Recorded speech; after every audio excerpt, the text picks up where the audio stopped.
sen, ey günahlardan geçen, ey vigarlı, ey uca, mehriban ruzi veren, sen büyük Tanrı, sen büyük Tanrı.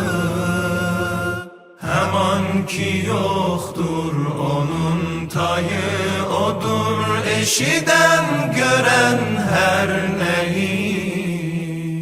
Hemen ki yoktur onun tayı, odur eşiden gören her neyi.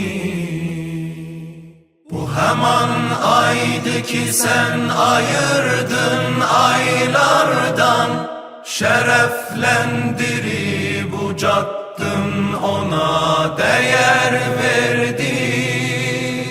Bu hemen aydı ki orucu mene vacip oldu, ve bu ayın adı Ramazan. Kur'an'ı göndermişsen bu ayda, yol olsun bize, ışıktır bize, hakkı ayırsın yanlıştan.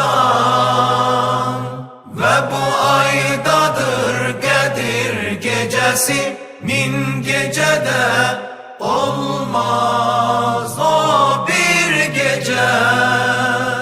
Senin minnetimin altındadır herkes, minnet koymene de koru cehennemimin otundan. Apar məni de özün, apar məni de özün, o sonsuz cennete, öz kereminden bağışlayan mehriban.